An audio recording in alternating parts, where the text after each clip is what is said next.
I remember being homeless. I remember going shelters, all that shit when I was a shorty, you know what I'm saying? So like, be elevating, me just, like, I'm just grateful for everything that I got going on now, you know what I'm saying? Because a lot of motherfuckers don't know my story, like, you know what I'm saying? My family, my father, mother, she owned buildings all over there, so you know what I'm saying? She always was financially stable, you know what I'm saying? But like on my mama's side, you know what I'm saying? Like, if you stand in the projects, everybody know, you know what I'm saying? That's housing projects, like, so just growing up, I didn't too much care about the crimes because everybody that was around me was dealing with the same situation. You get what I'm saying? So like, we all fitted in. I ain't feel like nobody was better than me or I was better than them. You get what I'm saying? Like, we all was the same. We all from the projects. We all know each other's situation. You know what I'm saying? So it was more fun than anything coming up. You know what I'm saying? Devontae Collar, born September 26, 1990, in Chicago, Illinois, better known as a street name, THF Bayzoo. He grew up in the Cabrini Green projects, located on the northeast side of Chicago. He is one of the leaders of the THF 46 crew, a set that's mixed up with Mickey Cobras and Black Disciples. He first made his claim to fame with a song featuring King Von, Beat That Body. He was locked up for about 2.5 years fighting a murder case, and he ended up beating it. At the same time, Vaughn was locked up fighting a murder case, and he ended up beating it. So when they came home, they collaborated on the track, Beat That Body.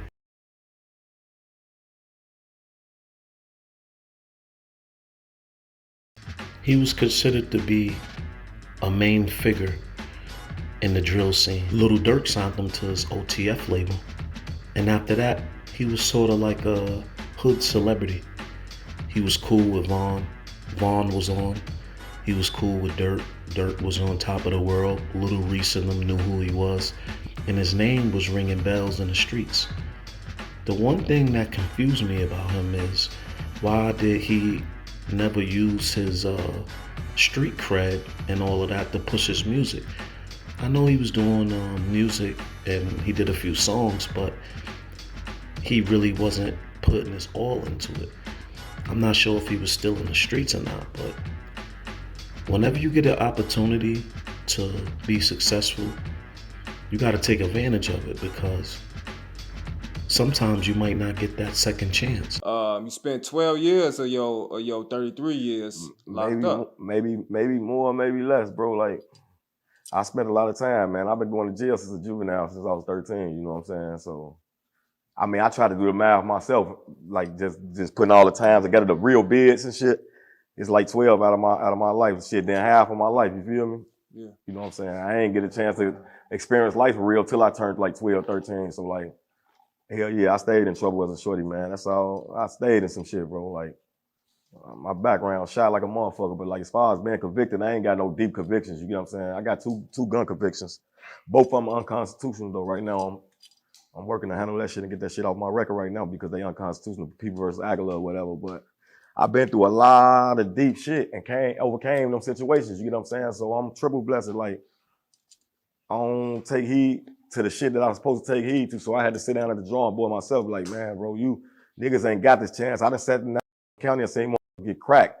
Football numbers, 88 years, life plus life. You feel me? Like shit that I can't even, if they try to get back still, they ain't gonna be able to get back on. You get what I'm saying?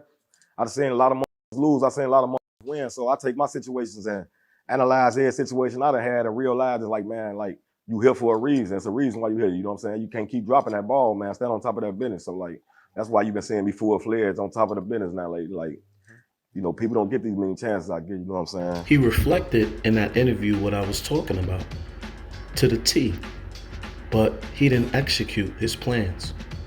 I even looked on YouTube to try to find some music from him, and there was nothing really there. Like I said before, man, if you get an opportunity, you got to take advantage of it. And this goes out to the youth.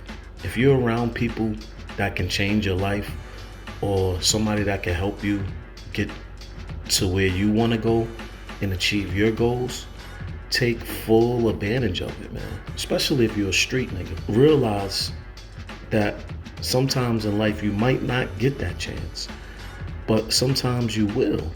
As soon as you get it, take off, man. especially if you come from a rough neighborhood and you had a crazy background. More than likely, you're not gonna make it out. The percentages of people becoming successful from the ghetto are really slim. Me, Dirk, and Vaughn was fighting attempt murder and robbery and shit. We couldn't be around each other, period. So all while Vaughn was on the rise, I couldn't be around Vaughn or Dirk. You know what I'm saying? Like, I couldn't be around them. But, you know, the case beat now. Now I can tell you, like, I just started being around Vaughn right before he passed away. Like, I started popping out, like, you know what I'm saying? I told bro, like, man, motherfucker miss you, blood. Like, fucked up people, blood. I don't care if it's 15 minutes, just pull up on me, bro. You feel me? Like, we couldn't be around each other through our legal situation. We co-defendants on the case, so usually when you got a co-defendant that's on the same case, you can't be around your victim, or you can't be around the people you talking. You can't have no phone contact. You can't have no physical contact, none of that shit. So that's why I wasn't able to do no type of music with Dirk or Vaughn. You know what I'm saying? Like, they end up doing it with each other because what they had going on. Like, Dirk will record his verse and Vaughn will record his verse. You know what I'm saying? He did what he did. But now it all makes sense. He was their co-defendant in that case they caught in Atlanta. They was all out on bail, so they couldn't be around each other. So when Vaughn went to the top, he couldn't even really be around him. And then Vaughn got killed. They end up beating the case, and now Little Dirk is locked up. So after Dirk got locked up, I guess he just went back to the streets. His music wasn't buzzing like that enough to keep him out of the street. But in Chicago, beef never dies. And whatever gang you're affiliated with for life. On October 25th, 2025, THF Bayzoo was tragically murdered. This shit is crazy. He was at an auto parts store getting some parts, and as soon as he came out, they ran down on him. You know, even he from the other side, but me and Zoo done chopped it up a couple times, man, on some grown man shit. So I could say that he sat there, you know, done called me yellow, man, ooh, grown. You know what I'm saying? We done had them conversations, man, like, you know.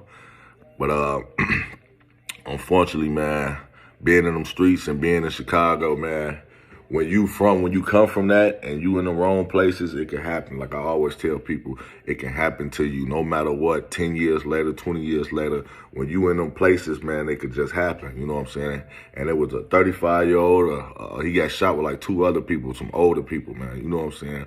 In that situation right there, you just know. So they was outside, out west on the corner where they say like, in the Latino area. So, you know, a lot of them people don't even play, especially with black people being in their area. So, you know, it probably wasn't even for them. It was probably just, you was just them. You was black and you was in the way. And you know what I'm saying? Because I know it wasn't the area where he lost his life at. I know it wasn't his ops or nothing. So it had to be somebody that just saw them out there and that don't play that type of stuff in it. You know, the YNs, you know, some of these people just don't care. They don't have no heart. They don't have no brain. They're not thinking. They not even, you know, they ain't even living for real. They just floating through, man. You have to watch your areas. You have to watch how you move in this world, man, especially when you in the trenches in Chicago.